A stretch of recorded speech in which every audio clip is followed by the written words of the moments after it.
welcome in today's special session, ACE 99 percentile in quantitative aptitude.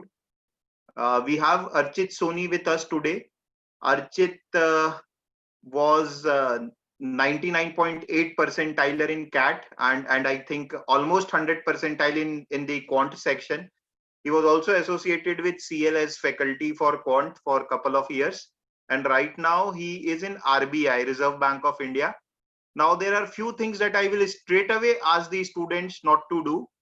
One, they are not going to ask any kind of questions which are not related to quantitative aptitude. That we will answer only those questions which are related to how to work on quant, what is the strategy in CAT, and so on and so forth. Nothing of this sort, that what kind of work you do in RBI and why not IIMs and why RBI, such kind of things cannot be answered here. So that's not the platform to do it. Right. So anything else that you want me to add, Archit, you can go on mute, unmute, and we can start. Thank you, sir, for introducing me. Good evening, everyone. Archit, one more thing. We are recording this, so you want me to record? You are okay with that? Yes, sir. You can record. Yeah. So that I informed you. Yeah, because you can record. Okay. Okay. Fine. So you can start, Archit. So basically, sir, यहाँ पे CAT के student है कि for other exams also, that SNAP, IFT. No, I think कि सभी mix है crowd. ठीक है, मतलब CAT तो सभी देंगे, and apart from CAT they should write the other exams also. That's what we always tell. So definitely they will write the other exams also. Okay, sir. So I will cover one section of CAT only, okay. And rest, they can do the same in other exams also. Right. ठीक है. So first of all, just have to look at the today's session कि आज हम क्या-क्या करने वाले हैं. So we'll cover it in three ways, or you can say in three parts. First will be how to prepare for the topics. हम कैसे पढ़ें उसको. Next, how to apply the things which we have read or study in the test. हम कैसे test दें. And next, how to analyze the test. कि हमने test दिए हैं, उसमें हम अपने मार्क्स अगर हमें बढ़ाने हैं तो कैसे उसको एनालाइज करें सो दैट हम उसका मैक्सिमम बेनिफिट उठा सकें. Okay. So in between sir अगर इनको कुछ क्वेश्चंस होंगे तो अर्चित क्वेश्चंस ये लोग एंड पर लेंगे. ठीक है, we will take their questions towards the end, otherwise it will break your flow. Mathematics में इट्स ऑलवेज बेटर कि you talk whatever you have the content जो बोलना है. बट मैं बस एक चीज पूछूंगा अर्चित कि तुम्हारा जो मैथ्स था वो शुरू से ही अच्छा था कि मेहनत करके अच्छा हुआ कैट के लिए? सर शुरू से अच्छा तो ऐसा कह नहीं सकते कि आप शुरू से अच्छा था. ठीक है, शुरू से थोड़ा सा इंटरेस्ट मुझे था मैथ्स में. अच्छा वाली चीज नहीं, इंटरेस्ट था. एंड देन फिर कंटिन्यूअस एफर्ट डाल के मेरा भी सर मतलब 3 से 4 साल एफर्ट लगाया एंड देन रिजल्ट फिर मिला है. राइट. मतलब you started in the may be third year of the college, like second year of the college. Right. अच्छा, तो जब तुमने शुरू में मॉक दिया होगा कैट का, तो what was the kind off score that you got in the quant section and overall, I mean, if you remember that, it's long time back, but फिर भी tentative question. Sorry, I think बहुत मुश्किल है sir, कहाँ याद रहेगा इतना. मतलब हाँ 13 में पहली बार मॉक दिया था. एग्जैक्टली तो याद नहीं, बट शुरू के कुछ मॉक्स के याद है मार्क्स. मतलब उस समय तो अलग था, क्वेश्चन अलग था. 90 मार्क्स के होते थे. हाँ सेक्शन तो उसमें 90 में मेरे 30s में आते थे. Okay, right. Okay. So I mean 30s में आना यानी may be 60-65 percentile kind of. हाँ, 60 to 70 के बीच में मतलब स्टार्टिंग में रहते थे. 30s में आते थे. एंड देन फिर धीरे goes on increasing. Yeah. ठीक है. Now you can continue with whatever you had, because I wanted to lay the context for everyone that from where you started and how you gradually prepare yourself for that. Right? ठीक. तो first of all जब भी हम कोई भी subject पढ़ना start करते हैं या कोई भी एग्जाम के लिए प्रिपेयर करते हैं, तो किसी भी एग्जाम के लिए प्रिपेयर करना है तो we have to know the syllabus of it. तो फर्स्ट हम जैसे मैथ्स का सिलेबस यहाँ पे देखें कैट में या और भी कॉम्पिटिटिव एमबीए एंट्रेंस एग्जाम्स होती हैं उसमें, तो बेसिकली यहाँ पे यू कैन से 40 to 45% रहता है अर्थमेटिक, एंड देन उसके बाद फिर आते हैं number systems, algebra, geometry, permutation, combination, probability, ये सब टॉपिक्स आते हैं। तो हमें यहाँ पे in order to secure good percentile in CAT in quant section, focus हमें करना है अर्थमेटिक सेक्शन पे फर्स्ट, तो जो कि सबसे इजी सेक्शन होता है। आई विल से कि ये सेक्शन अगर आप कर लोगे, एंड इसके कुछ कॉन्सेप्ट ऐसे हैं जो दूसरे सेक्शंस में भी काम आएंगे। तो ऐसा नहीं है कि हम एक सेक्शन कर रहे हैं तो इसका मतलब कि सिर्फ हम अर्थमेटिक ही पढ़ रहे हैं। मैथ्स में हमेशा ऐसा होता है कि अगर आप एक सेक्शन पढ़ रहे हो तो उसके कंसेप्ट आप दूसरे सेक्शन में अप्लाई कर सकते हो। जैसे फॉर एग्जांपल कोई क्वेश्चन है नंबर सिस्टम का, वो टीएसडी के कंसेप्ट से बन सकता है। कोई क्वेश्चन है टाइम स्पीड डिस्टेंस का, वो नंबर सिस्टम के कंसेप्ट से बन सकता है। तो यहाँ पे ऐसा जरूरी नहीं कि आपको टीएसडी सॉल्व करना है तो टीएसडी आनी चाहिए, आपको दूसरे सेक्शंस की हेल्प लेके भी आप बना सकते हैं। ठीक है, मैथ्स में वी कैन से बहुत सारे कॉन्सेप्ट्स हैं, बहुत सारे फॉर्मूलाज होते हैं, बहुत सारे मेथड्स होते हैं बनाने के। इवन एक क्वेश्चन को सॉल्व करने के लिए 4 से 5 मेथड्स होते हैं। तो कई लोग के मन में ये डाउट आता होगा कि हम पढ़ें तो इतनी सारी चीजें, कितनी चीज को पढ़ें? तो ऐसा बिल्कुल भी जरूरी नहीं है कि हम सारे कंसेप्ट पढ़ें। आप 4 कंसेप्ट पढ़ के भी कैट में 90 परसेंटाइल से ज्यादा नंबर ला सकते हैं, मार्क्स ला सकते हैं। एंड बहुत सारे कंसेप्ट पढ़ के अगर आप जाएं या आपको थॉरोली क्लियर नहीं हो रहा है तो बहुत सारे कंसेप्ट पढ़ने का कोई फायदा नहीं होगा। तो बेस्ट ये है कि कुछ लिमिटेड कंसेप्ट पर पहले फोकस किया जाए, जिसके थ्रू हम एक स्टेप बाय स्टेप प्रोग्रेस करना है तो एक स्टेप हम चढ़ सकें, and then after that few more concept to go to next step, फिर और कंसेप्ट, नेक्स्ट स्टेप करके हम आगे बढ़ना चाहिए मैथ्स में। So first focus should be on arithmetic. आप कोई भी बुक ले सकते हैं, सीएल का मटेरियल काफी अच्छा है, आप सीएल का मटेरियल यूज कर सकते हैं, उससे आप पढ़िए। क्लास में तो आपको करवाया ही जाता होगा। उसमें आप पहले अर्थमेटिक पे फोकस करिए, जिसमें आप टाइम स्पीड डिस्टेंस हो गए, परसेंटेज हो गया, रेशियो हो गया, एवरेजेस हो गए, प्रॉफिट लॉस हो गया, सिंपल इंटरेस्ट, कंपाउंड इंटरेस्ट, ये सब टॉपिक ही अगर आप कर लेंगे तो आपके रफली 12 to 13 क्वेश्चन जो कैट में आते हैं वो इसी के ऊपर बेस्ड रहते हैं। तो यहाँ पे हम एक स्टेप यहाँ पे चढ़ लेंगे कि 12 to 13 क्वेश्चन की हमारी प्रिपरेशन हो जाएगी बाय डूइंग दी अर्थमेटिक। अब बाकी आते हैं दूसरे सेक्शंस पे, तो we can look for number systems. आप नंबर सिस्टम्स पे आ जाइए, उसके कुछ क्वेश्चंस आते हैं 2 to 3 क्वेश्चंस, वो प्रिपेयर कीजिए। Then algebra, geometry, permutation, probability, वो पढ़िए। Now best way to prepare, अब हमें पता तो चल गया कि हमें क्या क्या पढ़ना है, कैसे पढ़ना है, अब ये हम देखते हैं। कभी भी किसी भी चीज को पढ़ना है तो आपको बेसिक्स से पढ़ना बहुत जरूरी है। अगर आप किसी चीज की बेसिक्स नहीं पढ़ेंगे तो आगे बहुत मुश्किल होती है क्वेश्चंस को कम टाइम में सॉल्व करने की। कैट का पेपर जो है आता है मैथ्स का, वो कभी भी बहुत डिफिकल्ट नहीं रहता है। वो पेपर को अगर मैं बोलूं कि 1 घंटे का पेपर है, 34 क्वेश्चन सॉल्व करने, तो it is difficult to solve all the 34 question in 1 hour. But अगर मैं आपको ये बोलूं कि ये जो 34 क्वेश्चन है ये आपको 4 घंटे में सॉल्व करने हैं, 5 घंटे में सॉल्व करने हैं, तो बहुत सारे लोग इन 34 में से मैक्सिमम क्वेश्चन सही सॉल्व कर लेंगे। तो यहाँ पे कोई भी ऐसी चीज नहीं है कि ये चीज हमसे नहीं बनेगी, ये चीज हमसे बन जाएगी, बट ये चीज हमसे ज्यादा टाइम लेगी। तो इसके लिए हमें क्या करना होता है कि उसी चीज को कम टाइम में सॉल्व करना रहता है कैट में। तो अब 34 क्वेश्चन सॉल्व करने हैं 60 मिनट्स में, तो उसके लिए हमें एक अच्छी स्पीड चाहिए कि हम 2.5 मिनट्स में एक क्वेश्चन सॉल्व करें, तो then we can solve 24-25 question in CAT in quant section. 2.5 minutes अगर हम लगाएं तो अब स्पीड कैसे डेवलप होगी? पढ़ तो आप लेंगे, बुक्स लेंगे, मटेरियल लेंगे, वहां से आप कंसेप्ट पढ़ सकते हैं, क्वेश्चन प्रैक्टिस वहां से कर सकते हैं, डाउट्स आएगा you can ask from faculties, you can watch over internet. बहुत अच्छा टूल आ गया है, तो इंटरनेट के थ्रू आप कुछ भी चीज देख सकते हैं, कुछ भी यूट्यूब में वीडियो देख सकते हैं, वहां पे इजीली सब चीजें मिल जाती हैं। And after that you have to apply the concept you have studied in test. अब आपको टेस्ट देना पड़ेगा ना। देखो, जरूरी नहीं है कि टेस्ट मतलब हम मॉक टेस्ट ही दें।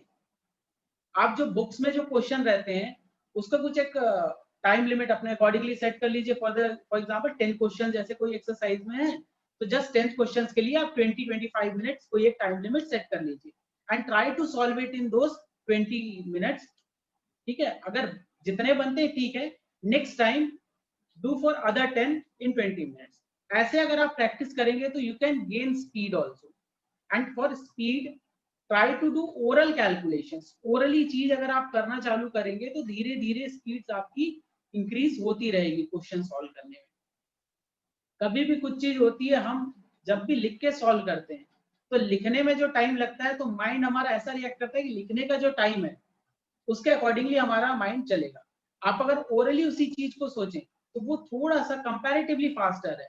बोलने में ऐसा लगेगा कि सर 1-2 सेकंड ही बचेंगे ज्यादा से ज्यादा, 1-2 सेकंड अभी बच रहे हैं, but at the time of exam जब आप क्वेश्चन देखेंगे तब आप 4-6 स्टेप्स ओरली जब एक साथ कर लेंगे तो वहां पे आपके 10 से 12 सेकंड्स बच सकते हैं।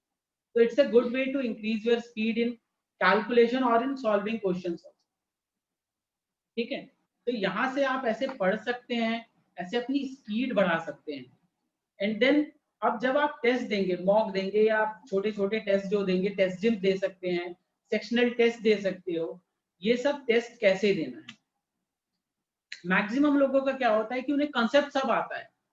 When you can ask individually, अगर आप ऐसी क्लास में बैठाएं एंड पूछें तो क्या होता है लोगों को कि हाँ हमसे बन तो सब जाता है, हमने नंबर सिस्टम पढ़ रखा है, हमने अरिथमेटिक पढ़ रखा है, हमने सब पढ़ रखा है, वी कैन सॉल्व एनीथिंग।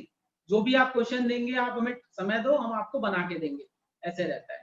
लेकिन जैसे ही एग्जाम आता है तो कई लोग को एग्जाम प्रेशर हो जाता है, एग्जाम से डर लगता है कई लोग को, कई लोग टाइम मैनेज नहीं कर पाते हैं। तो वो कैसे यहाँ पे हमें ओवरकम करना है वो देखना है। तो उसके लिए पहले हम कैट 2019 की छोटी सी एनालिसिस कर लेते हैं। ठीक है, तो कैट 2019 आई होप सब आप लोगों ने देखी होगी इसकी एनालिसिस। इसमें क्वांट का सेक्शन की अगर मैं आपकी बात करूं तो इसमें if you have scored 57 marks, 57 marks out of 102, 34 questions आते हैं 102 मार्क्स में, 57 अगर आप स्कोर कर रहे हैं मतलब 19 questions if you are getting it correct out of those 34, you can score 99 percentile in quant section।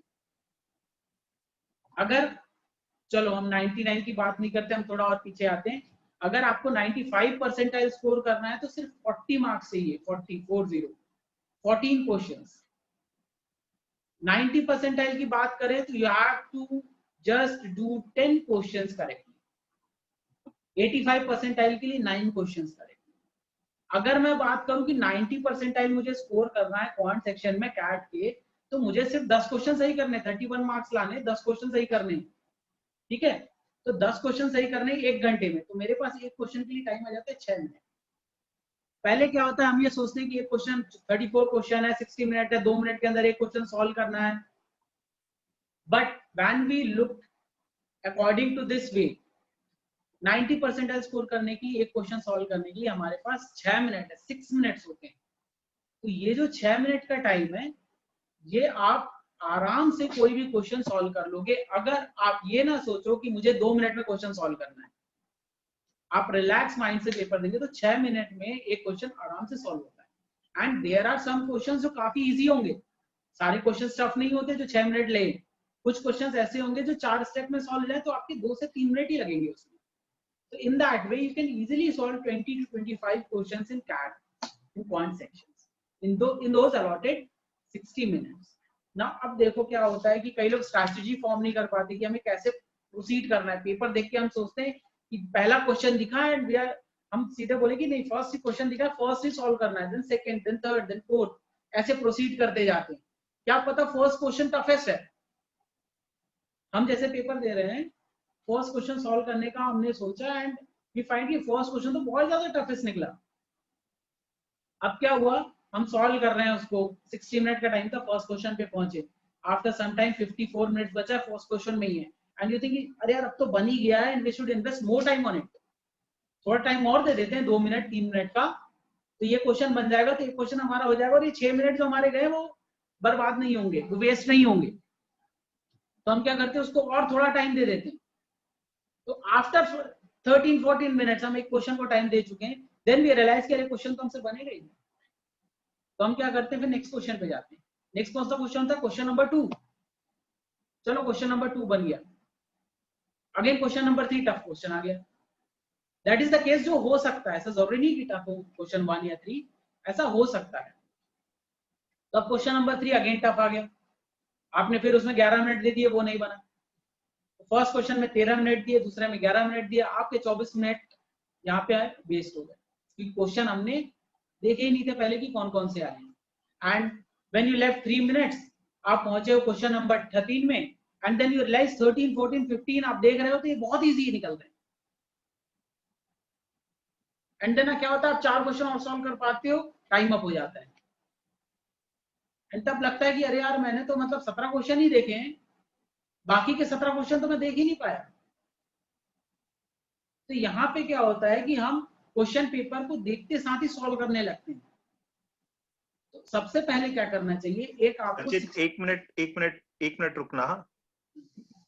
मैं पूछना चाहूंगा जो स्टूडेंट्स हैं, कितने लोगों के साथ ये प्रॉब्लम होती है, चैट बॉक्स में वो डालें कि मतलब you are not able to see through the 34 questions और टाइम वेस्ट हो जाते हैं, because that will make it more. And I am 100% sure Archit, जो तुम बोल रहे हो, मैं बीच में इंटरफेयर इसलिए भी नहीं कर रहा था क्योंकि बहुत ही लॉजिकल वे में हम पढ़ते चले जा रहे थे, तो मैं इंटरप्ट नहीं करना चाहता था।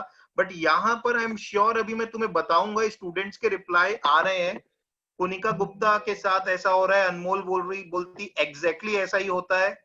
अमन नाहटा बोल रहा है I am facing the same problem. Kartik is saying yes, facing problem. I have received at least 15 replies अभी तक के, जो ये कह रहे हैं कि ये प्रॉब्लम हो रहा है। तो we are actually getting into a very right track and trying to solve the problem, right? So please go ahead Archit. So solve कर लें प्रॉब्लम। हाँ, ओके। सो होता यही है कि हम काफी क्वेश्चंस देख ही नहीं पाते, एंड बाद में जब टेस्ट खत्म हो जाएगा, मॉक आप दे रहे हैं, मॉक के बाद हम रियलाइज करते हैं कि काश हमने पेपर में ये चीज नहीं की होती जो हम करते आ रहे हैं। So what we will do, we will formulate a strategy. 60 minutes का पेपर है क्वांट का, तो विल से नहीं, हमारे लिए 55 मिनट्स का पेपर है एंड 5 मिनट्स की प्लानिंग है। अगर आप स्टार्टिंग के 5 मिनट 4 to 5 मिनट्स इन्वेस्ट करेंगे, तो योर नेक्स्ट 55 मिनट्स में आप इजीली 20 क्वेश्चन सॉल्व कर पाएंगे। ठीक है ना? क्या करना है भाई, जैसे हम मॉक देना चालू करें तो हमारे पास साइड में क्वेश्चन पैलेट आ जाता है, एंड उसके थ्रू आप कोई भी क्वेश्चन पे जा सकते हैं। तो जस्ट कुछ नहीं करना है, आपको क्वेश्चन नंबर 1 देखना है, पेन उठाना है, रफ शीट हमारे पास रहती है, आप क्वेश्चन नंबर 1 को एक ग्लांस में देखो, not more than 10 to 15 seconds. 10 to 15 seconds में आपको ये पता चल जाएगा कि ये क्वेश्चन किस टॉपिक से रिलेटेड है। आपने देखा कि हाँ ये क्वेश्चन एवरेज से रिलेटेड है, मुझे एवरेज अच्छे से आता है, मुझे एवरेज बनाना है, तो just write down the question number in your rough sheet. आपको क्वेश्चन नंबर 1 बनाना है, आपने क्वेश्चन नंबर 1 लिख लिया। नेक्स्ट देखा क्वेश्चन नंबर 2 ज्योमेट्री का है, मुझे ज्योमेट्री नहीं आता तो मैं ज्योमेट्री छोड़ दूंगा, मत लिखो क्वेश्चन नंबर 2। क्वेश्चन नंबर 3 में गए, क्वेश्चन दिखा एक्स स्क्वायर समथिंग, अलजेब्रा का आ गया। अलजेब्रा में अगर आप स्ट्रांग है, आपको आता है अच्छे से, तो उसको नोट डाउन कर लीजिए, अगर नहीं आता तो छोड़ दीजिए। देन ऐसे आप जब फिल्टर करते जाओगे, you can find 15 to 17 question जो आपसे इजीली फर्स्ट अटेम्प्ट में बन जाएंगे।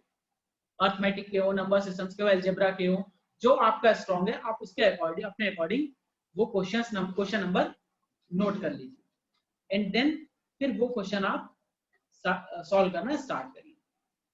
आई एम श्योर कि आपने जो ये 5 मिनट इन्वेस्ट किए क्वेश्चन फिल्टर करने में, इसके बाद आप अगले आधे घंटे में आराम से आप देखोगे कि 8 to 9 क्वेश्चन आपके सॉल्व हो चुके हैं एटलीस्ट।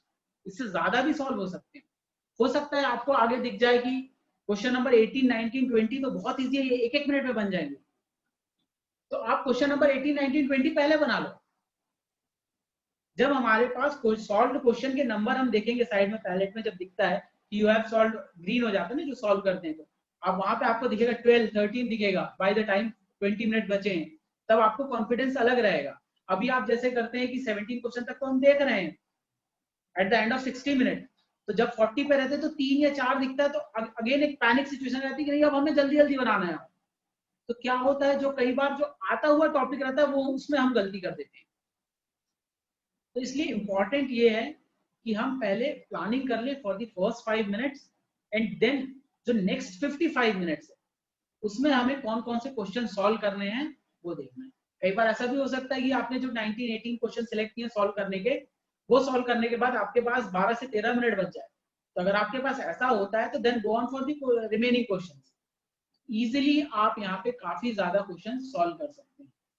कभी भी कोई भी एग्जाम को आपको स्कोर करना है, कोई भी एग्जाम हो जाए, कैट हो, जैट हो, स्नैप हो, IAFT हो, कोई भी एग्जाम हो जाए, एक बार क्वेश्चन पेपर आप पूरा देख लीजिए, पूरा स्कैन कर लीजिए। ज्यादा टाइम लगता नहीं है, 34 क्वेश्चंस हैं। एक क्वेश्चन में अगर आप 10 सेकंड देते हो तो 340 सेकंड यानी 5 मिनट लगेंगे। 55 मिनट्स के लिए 5 मिनट की प्लानिंग अगर हम करें तो हम 55 मिनट में इजीली 20 क्वेश्चन तक सॉल्व कर सकते हैं। एंड देन उसके बाद आपकी स्पीड के ऊपर डिपेंड करता है कि हमने जो स्पीड बढ़ाने के लिए कर रहे हैं वो हम यहाँ पे अप्लाई करेंगे। वो चीज जो हम स्पीड बढ़ाने के लिए करेंगे, टेस्ट छोटे छोटे दे रहे हैं, उससे जो स्पीड बढ़ेगी उसका फायदा तो हमें यहाँ मॉक में देखने को मिलेगा। तो अगर इसके अकॉर्डिंग आप टेस्ट में अपीयर करोगे, ऐसे टेस्ट अगर आप दोगे तो आई एम श्योर आपके मार्क्स बहुत अच्छे आएंगे एज कंपेयर टू अभी जो आ रहे हैं, उससे बेटर ही होगा।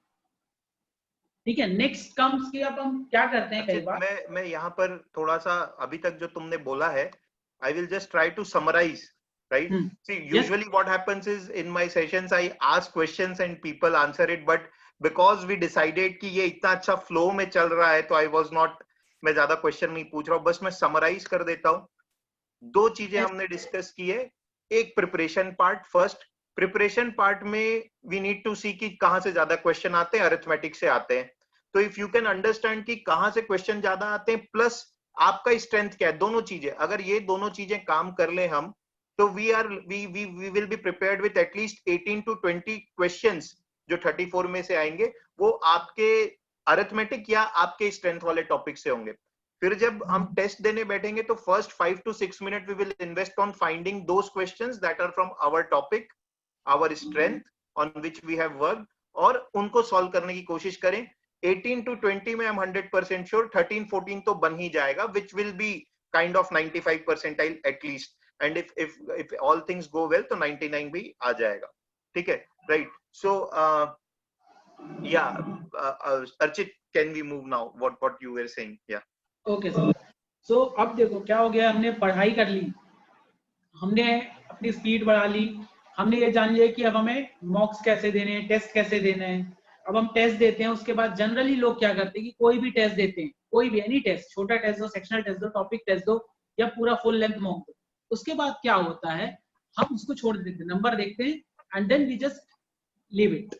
अब क्या होता है सर, हमने क्वेश्चन सॉल्व किया, 10 क्वेश्चन, 12 क्वेश्चन, 15 क्वेश्चन जो भी सॉल्व किया है, पूरे तो सही होते नहीं है।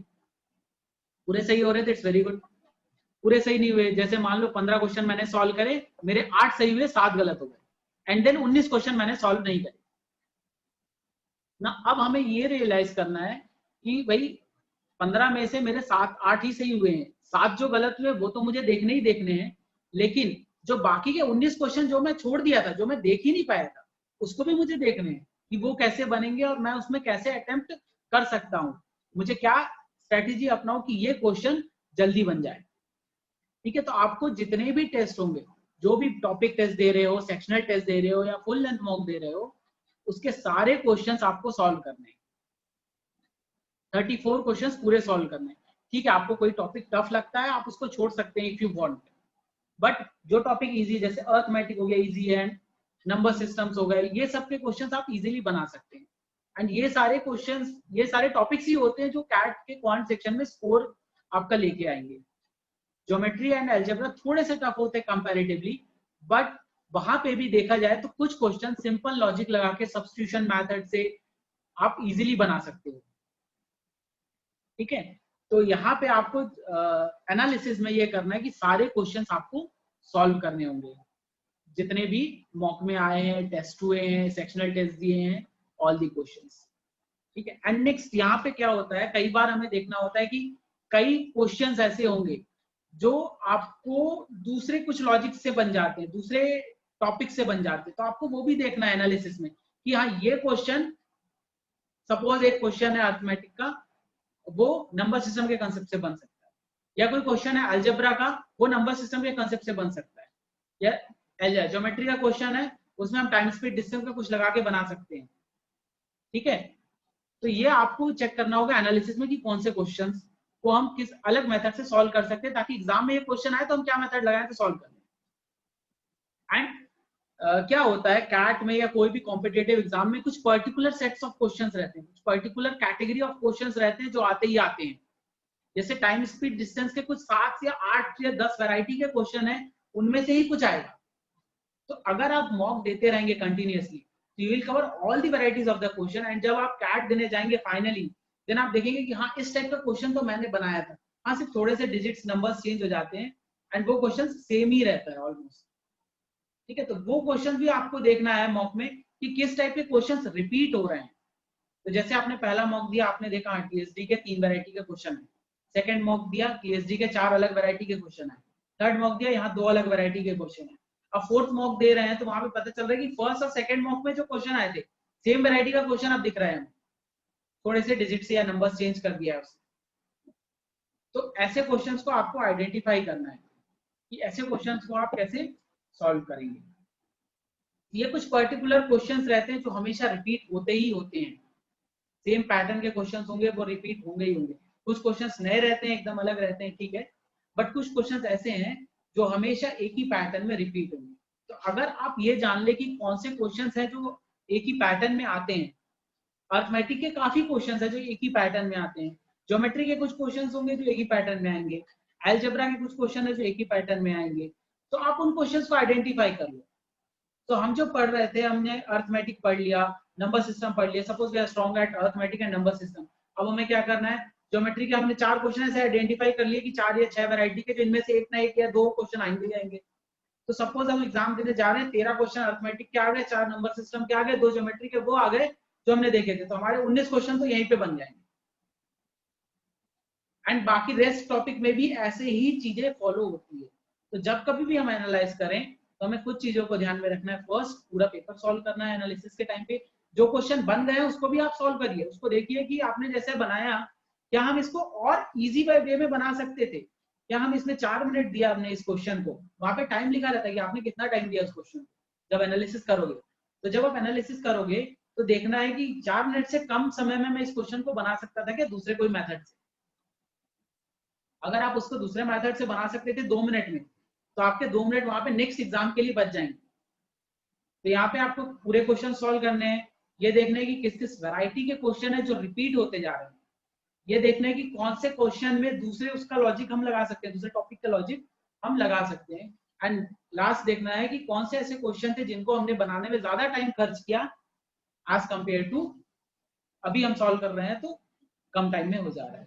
एंड कई क्वेश्चन ऐसे होंगे जो आपने बनाए होंगे एंड हड़बड़ाहट में हम आंसर सही लाए होंगे एंड देन मार्क गलत कर दिए होंगे। ऐसा कुछ भी होता है कभी कभी, जल्दी जल्दी में कि क्वेश्चन जल्दी सॉल्व करने हैं अपने को, तो हम आंसर ले आए 5 एंड जस्ट मार्क कर दिए ऑप्शन बी जो 4 था। तो उसमें आपको वो ये कि एक स्ट्रैटेजी आप फॉर्म करिए, आराम से चलिए एक क्वेश्चन के साथ, वो आप आराम से कर सकते हैं। Sir now thank you. हाँ अर्चित, थैंक यू, मतलब बहुत बढ़िया डिटेल में कवर हुआ है। हाँ मतलब मैं भी यही सजेस्ट करूंगा कि जो जो आखिरी में एनालिसिस की बात की है ना अर्चित ने, वो बिल्कुल सही है कि मुश्किल से ज्योमेट्री में 5 ऐसे कॉन्सेप्ट है जिनसे क्वेश्चन आते हैं, और अगर उसके बाहर से आ रहा है तो छोड़ देना चाहिए, बनाना ही नहीं चाहिए, ठीक है। मैं तो हर क्वेश्चन वैसे ही देखता हूँ, मुझे नंबर सिस्टम में 6-7 चीजें पता है, क्वेश्चन आता है तो देखता हूँ ये मेरे से बनेगा क्या, ये 6-7 चीजें लगती है क्या, नहीं लगती तो छोड़ देता हूँ। So and it helps. Yesterday in the verbal session also, जैसे स्निग्धा ने बोला था, if you can keep a note of all the mistakes that you are committing, this is exactly what Archit is saying for quant also. If you can keep note of even if mental note what kind of questions are coming in the exam, it will help you 3-4 mock के बाद, ठीक है। Problem ये है कि हम 3-4 mock ही नहीं देते। प्रॉब्लम ये है कि हमको लगता है कि सीधा पहला मॉक दे और 99 आ जाए, वो कभी नहीं होता, किसी के साथ नहीं होता। अर्चित अभी 75 डेज बचे हैं एग्जाम को, इस साल के कैट को ऑलमोस्ट 70 डेज के आसपास कुछ बचे हैं, ठीक है। व्हाट विल यू सजेस्ट कि क्या करना चाहिए, कितना इन्हें फंडामेंटल बुक सॉल्व करना चाहिए, कितना मॉक्स देना चाहिए, किस में ज्यादा फोकस होना चाहिए? Sir, all the students are preparing from last 6 to 8 months. कुछ लोग अभी 1-2 महीने से भी स्टार्ट किए हैं। 1-2 महीने से जो स्टार्ट करें, फॉर देम उनको तो थोड़ा सा ज्यादा एफर्ट डालना पड़ेगा as compare to those who are preparing from last 6 to 8 months। तो उनको जो 1-2 महीने से स्टार्ट करें हैं, उनको फंडामेंटल्स में फोकस करना चाहिए एंड साथ ही साथ टेस्ट भी देते जाना चाहिए। जो टॉपिक टेस्ट होते हैं, सेक्शनल टेस्ट होते हैं, वो तो आप दे ही सकते हो, एंड फुल लेंथ मॉक जो होते हैं वो जो शेड्यूल के अकॉर्डिंग होते हैं, तो वो तो मिस करना ही नहीं है। भले आपने एक टॉपिक पढ़ा है, 2 टॉपिक पढ़ा है, 4 टॉपिक पढ़ा है, वो तो आपको मिस नहीं करना है। आपके ठीक है, आप वहां पे ये मत जज करो कि मैं मुझे अभी एक टॉपिक पढ़ा है तो मेरे मार्क्स कम आएंगे। ठीक है, डेफिनेटली कम आएंगे, बट आप ये देखो कि आपने जो टॉपिक पढ़ा है उस टॉपिक के क्वेश्चन आप बना पा रहे हो कि नहीं। एंड साथ ही साथ ये देखने को भी आपको मिल जाएगा कि कुछ क्वेश्चंस ऐसे होंगे जो दूसरे टॉपिक के रहेंगे, वो आपसे बन जाएंगे। तो यू कैन इजीली जज कि आपका कहाँ पे स्ट्रेंथ लाई करती है, कहाँ आपकी वीकनेस है, वहां से आपको वो जज हो सकता है। There is one way to जज योर स्ट्रेंथ। तो मॉक तो देना ही चाहिए, टॉपिक टेस्ट पे फोकस करें, सेक्शनल टेस्ट पे फोकस करें। अभी तो 75 डेज में टेस्ट पे ही ज्यादा फोकस करना चाहिए। मैं तो हमेशा ही बिलीव करता हूँ टेस्ट से अच्छा कुछ भी नहीं है, बिकॉज 1 घंटे में 34 डिफरेंट टाइप्स ऑफ क्वेश्चन, और अगर उनको 3 घंटे एनालाइज भी करूं 34 डिफरेंट टाइप्स ऑफ क्वेश्चन को, तो I get lot of concept rather than solving monotonous way में एक ही तरीके की चीज करना। ठीक है। सो अनमोल पूछ रही है अभी, अनमोल का करिए, मैं क्वेश्चन पढ़ता हूँ। Sometimes it easy questions comes from the topic which are not your strength. ठीक है, मैं इस फर्स्ट पार्ट को मैं आंसर कर देता हूँ। अनमोल, ऐसा कितनी बार होता है कि इजी क्वेश्चन ऐसे टॉपिक से आता है जो आपका स्ट्रेंथ नहीं है?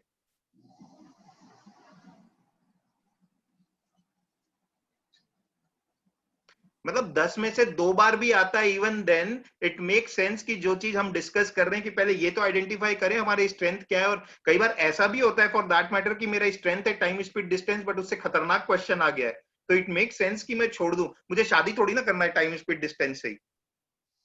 ठीक है, तो जो क्वेश्चन इजी लग रहा है, इसलिए तो अर्चित ने कहा कि you read every question for 12-15 seconds.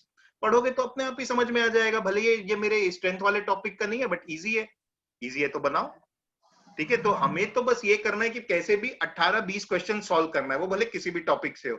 Even if time speed distance is my strength, on that day उस हो सकता है उससे एक भी क्वेश्चन ना बनाऊं मैं, क्योंकि बाकी सब ज्यादा इजी आ गया। That depends. Archit, second part Anmol के क्वेश्चन का ये, that you can answer how to analyse in less time, I take too much time for quant analysis. अरे वैसे अनमोल बता दो कितना टाइम लेती हो, तो मैं अर्चित को बता दूंगा कितना टाइम लगता है क्वांट की एनालिसिस में। 3 घंटे, मेरे ख्याल से 3 घंटे तो लगने भी चाहिए, but Archit what is your opinion?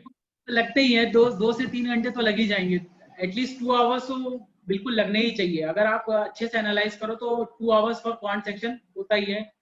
3 घंटे भी लग जाते हैं, depends on paper two paper. अगर पेपर थोड़ा टफ है तो it even take 4 hours to analyse.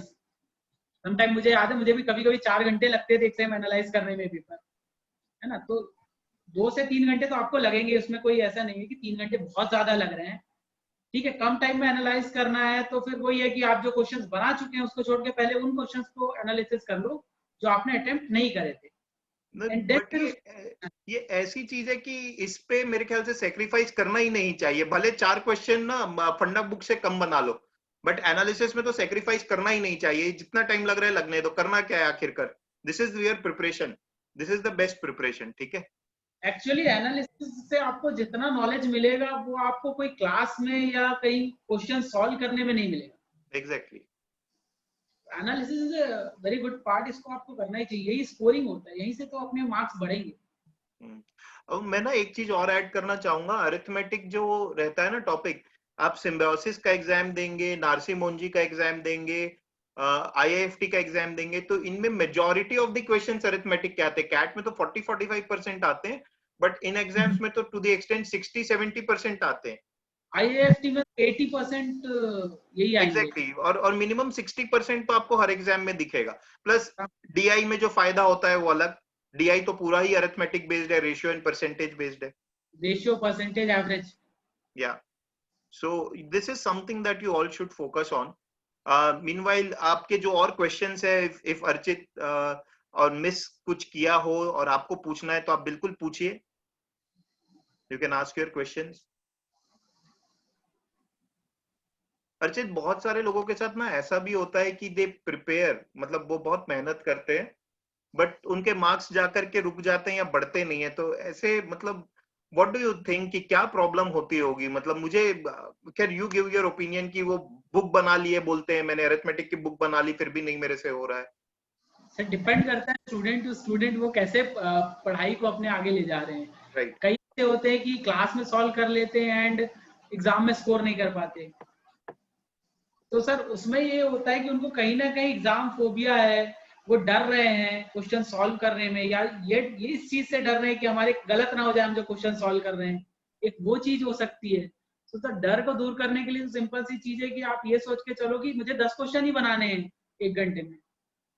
आप 34 क्वेश्चन छोड़ दीजिए, 34 क्वेश्चन छोड़ के आप 10 क्वेश्चन। मुझे एक चीज और लगती है जो तुम भी रिकॉल करो, which we used to discuss, students क्या करते हैं कि टाइम, स्पीड, डिस्टेंस हुआ या नंबर से जो भी टॉपिक हुआ, ज्योमेट्री हुआ, क्वेश्चन लेते हैं बुक से, 2 मिनट स्पेंड करते हैं, नहीं बन रहा है चलो उठाओ सॉल्यूशन देखते हैं। Is that the right thing to do, solution 2 minute में देखना? प्रॉब्लम है मेजॉरिटी ऑफ द स्टूडेंट्स के साथ। I can say 90-95% of the student क्या करेंगे कि वो एक सॉल्व करेंगे 10 क्वेश्चन मान लीजिए सॉल्व किया, 11वां क्वेश्चन से नहीं बना। अब क्या करते हैं वो उस क्वेश्चन पे टाइम स्पेंड करने के बजाय वो सॉल्यूशन पे फोकस कर लेते हैं, डायरेक्टली देखते हैं कि ठीक है यार कैसे बन रहा है देख लेते हैं हम। अब वहां से देखने में क्या होता है कि उनका जो दिमाग चलना चाहिए था उस क्वेश्चन में, जो आप अपनी एफर्ट लगाने चाहिए थे वो आपने लगाया नहीं। तो आपको नए कॉन्सेप्ट तब तक पता नहीं चलेंगे, तब तक आपके कॉन्सेप्ट अच्छे से स्ट्रांग नहीं होंगे, जब तक आप उसकी क्वेश्चन के पीछे 10 मिनट 15 मिनट 1 घंटा 2 घंटा, कई बार कई क्वेश्चन के पीछे दिन भर बैठना पड़ता है। तो वो चीज तो करनी पड़ेगी। तो प्लीज इस चीज को ध्यान रखें, स्ट्रांगली मैं रिकमेंड करता हूं मैथमेटिक्स और एलआरडीआई में सॉल्यूशंस ना देखें, एटलीस्ट 30 मिनट्स स्पेंड करो एटलीस्ट क्वांट में और एलआरडीआई में 2 घंटे, तब सॉल्यूशन देखने जाना। अगर ये नहीं कर रहे हो तो सोचना आप अपने आप से डिसऑनेस्ट वे में बोल रहे हो कि मैंने बना लिया है। तो सॉल्यूशन बुक तो प्रोवाइड ही नहीं करनी चाहिए थी। अब वो पैकेट में आती है ना उसको इसलिए दे देते हैं। ठीक है, right. Salil is asking, I have touched a score of 30 in quant barely twice until now based only upon arithmetic. तो 30 सिर्फ अरिथमेटिक के बेस में सलील का आता है। Then he is asking, should I aim for 99 in quant? Is it practical to get 99 जिसका अभी 30 आ रहा है? बिल्कुल प्रैक्टिकल है। अगर आप 30 मॉक्स में ला रहे हैं, mocks are comparatively difficult, then CAT, तो कैट में आप 99 ला सकते हो, प्रैक्टिकल है। बस मेरे आपको हिसाब से भी एकदम प्रैक्टिकल है Salil. You just need to focus on arithmetic के अलावा एक अलजेब्रा या ज्योमेट्री में कुछ और एक स्ट्रॉन्ग कर लोगे, आ जाएगा। 19 क्वेश्चन तो बनाने, 10 बन रहे ऑलरेडी, 9 बनाने हैं। और Arijit is asking, Archit sir, do you attempt PNC modern maths? If yes, then what is the strategy? See, I attempt all the, all I want to tell you, मैं तो सारे क्वेश्चंस बनाता था, ठीक है। एंड पीएनसी एंड प्रोबेबिलिटी की तो best है कि आप कुछ कॉन्सेप्ट हैं उसी के क्वेश्चन आएंगे पीएनसी प्रोबेबिलिटी में, रिपीटेड क्वेश्चंस आते हैं बॉल्स वाले डाइस वाले, तो आप उसको ही प्रैक्टिस करो। इसमें वही है कि रिपीटेड एक क्वेश्चन पैटर्न आप पकड़ लीजिए, 4-5 मॉक आप दोगे तो क्वेश्चन पैटर्न एक आपको पता चल जाएगा, एंड देन उसको ही आपको सॉल्व करना है, उसी टाइप के क्वेश्चंस आप सॉल्व करेंगे, 10-12 क्वेश्चन सॉल्व करेंगे, देन यू विल गेट कि हाँ ये कांसेप्ट मुझे क्लियर हो गया है। तो कोई ऐसा शॉर्ट नहीं होता है कि पीएनसी प्रोबेबिलिटी से तो मुझे याद भी नहीं है कब क्वेश्चन आया है कैट में। लास्ट 2-3 ईयर से तो अभी, मतलब जब से टीसीएस टेक ओवर किया पीएनसी प्रोबेबिलिटी, तो ऑलमोस्ट 1 या 2 क्वेश्चन खत्म। मतलब लास्ट 20 इयर्स में मुश्किल से 4-5 क्वेश्चन होंगे। दैट इज अननेसेसरी हुपुला, दैट मतलब वो लोग उसका एक इशू बनाना रहता है। तो मैं बिल्कुल स्टूडेंट्स को बोलूंगा कि उसे आते ही नहीं क्वेश्चन, आप मेरे को दिखाइए एक आध क्वेश्चन, अगर 34 में आ रहा है तो then there is no point wasting time on that. काफी इजी रहता है वो, अगर आप देखें तो मतलब उसमें जनरल लॉजिक आप लगाएं तो बन जाता है। CAT is not about knowing all the concept, it's about your logic, आप कितना लॉजिकल सोच सकते हैं। Right, then Shashank Dewangan is asking revision method, बस अब इतना ही पूछा है शशांक, थोड़ा सा क्वेश्चन बेटर बता दे, रिवीजन मेथड बस पूछ रहा है कि बता रहा है। अनमोल काकरिया इज आस्किंग सेक्शनल्स की फ्रीक्वेंसी कितनी होनी चाहिए, सेक्शनल टेस्ट की frequency. That depends on you, completely depends on the person who is giving the test. मैं तो रोज एक सेक्शनल टेस्ट देता था अपने टाइम पे। या अगर आप ये कर सकते हैं कि एक दिन में मैथ्स को क्वांट देना है, एक दिन एलआर देना है, एक दिन इंग्लिश देना है, देन आप डिसाइड कर सकते हैं मतलब अ डे या सेक्शनल टेस्ट। अनमोल, तुम्हारा अभी जिस लेवल पे प्रिपरेशन है ना, तुम्हें फंडा बुक तो देखना भी नहीं चाहिए, तुम्हें सिर्फ और सिर्फ टेस्ट देने चाहिए। The more you write test the better you will become at it. ठीक है, so there is no point that you focus now on fundamentals because you get 30-35 marks in maths, I think 25 से 35 के बीच में, तो कोई जरूरत ही नहीं है। 30-35 ऐसे मार्क्स आ रहे हैं उनको, तो आई डोंट थिंक सो कि क्वेश्चंस अब प्रैक्टिस करने चाहिए उनको, तो अब सीधे मॉक्स ही देने चाहिए, वहीं से बढ़ेंगे। Ayush is asking, I usually find CAT questions are mixed topics like algebra and logarithms, so how should I try to do them? What sir, can you please repeat it? वो बोल रहा है कि CAT questions are of mixed topics like algebra and logarithms, so how should I try to do them? भाई छोड़ दो, नहीं आता तो उसको, उसमें कोई बहुत ज्यादा वो नहीं है, नहीं आता तो छोड़। मेरे पास भी इस बात का जवाब नहीं, क्योंकि क्वेश्चन मेरे को थोड़ा क्लियर नहीं हुआ है। मेरे को ये लग रहा है अगर मुझे पता है इससे आता है तो या तो उसको पढ़ लूं या छोड़ दूं, अच्छा फॉर्म कर लूं, अदरवाइज अगर नहीं बनता तो छोड़ दूं उसको। गार्गी सेइंग VARC और LRDI के बाद माइंड पूरा एग्जॉस्ट हो जाता है और क्वांट में एफिशिएंसी कम हो जाती है। इसमें तो आपको बना के रखना पड़ेगा efficiency days, no other way. Test दीजिए, mock test full length mock test. Exactly वही, आप फुल लेंथ मॉक टेस्ट दो, और कभी आप ये भी कर सकते हो, पता है, even sectional test, 3 sectional test दो लगातार 1-1 घंटे के, एक इंग्लिश का, एक LRDI का एंड क्वांट का, तो you are making your own mock, you can even practise that way. So इस वजह से तो 3 घंटे के मॉक्स मिलते हैं कि आप बैठ करके प्रैक्टिस कर सको and you be comfortable with sitting for 3 hours. And I tell you, CAT में कितने देर बैठना पड़ता है Archit? 4 hours, approximately 4 hours at least exactly, क्योंकि पहले आप जाओगे बायोमेट्रिक ऑल, 1 घंटा तो पेपर के पहले बैठोगे, पेपर के बाद और आधे घंटे बैठना रहता है। बहुत कैट में आप मतलब कम से कम 1 घंटा वो बैठा करके, और आपको आपकी चेहरा देखना पड़ता है, और बड़ा गंदा दिखता है उनकी स्क्रीन में आपका चेहरा जो फोटो कैप्चर करते हैं। ठीक है, तो you have to sit like this and keep watching your screen, it's very frustrating. So guys, be please be prepared for that thing, आपको बैठना पड़ेगा। ठीक है, आदत डालनी पड़ेगी 4.5 आवर्स बैठने की, कम से कम इतना आवर्स बैठने की आदत तो आपको डालनी ही पड़ेगी कैट का अगर एग्जाम दे रहे हैं तो। Soumya is saying कि strategy for geometry not able to solve after memorizing properties. First of all geometry कभी भी प्रॉपर्टी याद करने से सॉल्व नहीं होने वाला, बिल्कुल कभी नहीं बनेगा। आप इसमें जनरल लॉजिक लगाओ, सिर्फ प्रॉपर्टीज याद करोगे तो क्वेश्चंस नहीं बनते हैं ज्योमेट्री के। ये तो वही बात हो गई ना कि मैंने अरिथमेटिक के सारे फॉर्मूले याद कर लिए बट फिर भी क्वेश्चन नहीं बन रहे। कभी कभी नहीं होगा, प्रॉपर्टी से तो प्रॉपर्टी का कोई यूज ही नहीं है।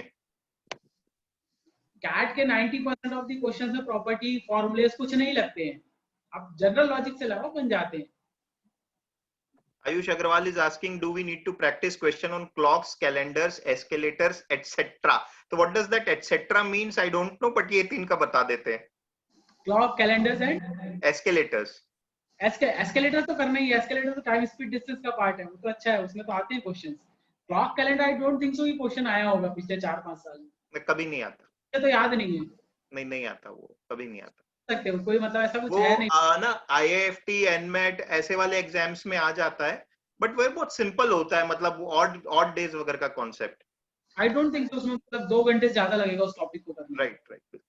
Salil is asking, any specific approach you would like to suggest for algebra? Algebra के लिए ये सलील वही है जो अभी बोला था कि 30 आ रहा है, 99 कैसे पहुंचूं, तो if you have any tip you give it to him, he will get 99 then. Algebra के लिए यूज सब्स्टिट्यूशन मेथड, आप सब्स्टिट्यूट करते जाओ वैल्यूज को।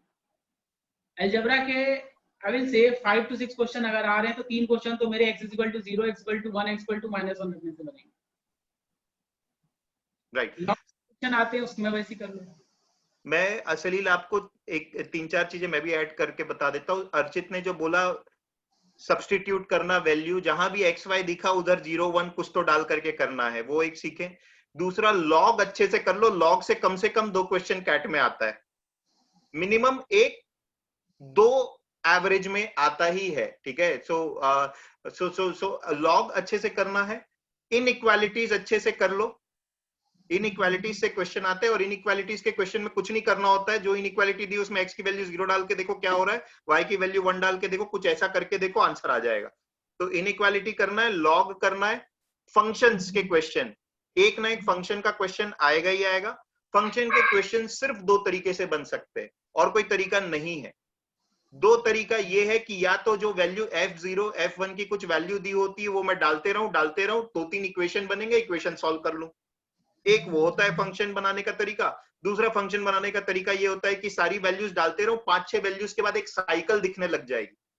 खास करके जब वो f0 f1 की वैल्यू दे करके पूछते हैं f80 की वैल्यू बताओ, तो समझ जाना ये साइकिल बन रही होगी, तभी f80 आ सकता है, क्योंकि physically it's not possible to go from f0 to f80, right. इसके अलावा फंक्शन का कोई भी नया प्रॉब्लम दिख रहा है उसको छोड़ देना। Just do these little things, out of 8 question 5-6 बन जाएंगे आराम से। मतलब मेथड ही बेस्ट है अलजेब्रा सॉल्व करने के लिए।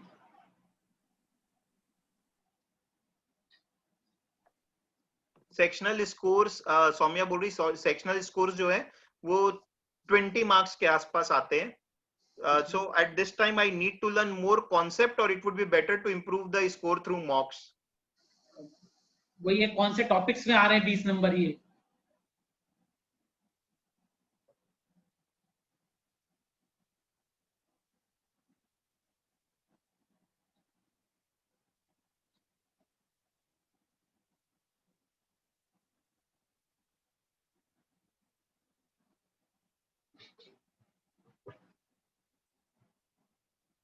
Hello, am I audible? याचित, मैं एक्चुअली डिस्कनेक्ट हो गया था, मेरे घर की लाइट बंद हो गई, तो I have connected through my mobile now. Okay sir, मैं डार्क दिख रहा हूँ अभी या ओके, हाँ ठीक है। इसमें ऐसा है कि 20 नंबर जो आ रहे हैं, 20 मार्क्स जो भी आ रहे हैं, 20 ऑड मार्क्स, वो कौन से सेक्शन में आ रहे हैं? अगर वो क्वांट में आ रहे हैं, अर्थमेटिक में आ रहे हैं कि दूसरे सेक्शंस में आ रहे हैं, तो according to that we will plan. मेरे हिसाब से सौम्या, मतलब आप बहुत ज्यादा कॉन्सेप्ट देख रहे हो। कॉन्सेप्ट देखना बंद करो, फॉर्मूला याद करने से कुछ नहीं होगा। Concepts are important, but I think let us differentiate between properties, formula and concept, ठीक है। Right mocks, that will help you more. Sectional test, topic test, ठीक है। Ayush Jain is asking, generally I score around 40-45 marks, but today I gave a mock and scored 24 in quant, and this happened 2-3 more times. In total I have given 11 mocks, and out of those in 7-8 I have scored 35-40 plus. Can such variation occur in CAT? Percentile बता Ayush, percentile से फर्क पड़ता है, number से क्या फर्क पड़ेगा? एक बार पेपर टफ होगा तो यार 20 में 99 आ जाते हैं, तो ठीक है, till the time percentile matters, and 5 percentile का ऊपर नीचे, 10 परसेंटाइल का भी ऊपर नीचे हो रहा है, तो उतना प्रॉब्लम सीएल के मॉक्स में नहीं है। In CAT of course 10 percentile का ऊपर नीचे will be a big problem, but not in our mocks. So such variation happens, and I think जो मैं कल वर्बल के लिए बोला था वो ये बोलूंगा कि आप अपना एवरेज स्कोर देखो। एक टेस्ट में कम आ गया तो आप बहुत बेकार नहीं हो जाते, एक टेस्ट में बहुत ज्यादा आ गया तो आप बहुत अच्छे नहीं हो जाते। How you score over a period of 3 to 4 mocks, that depends.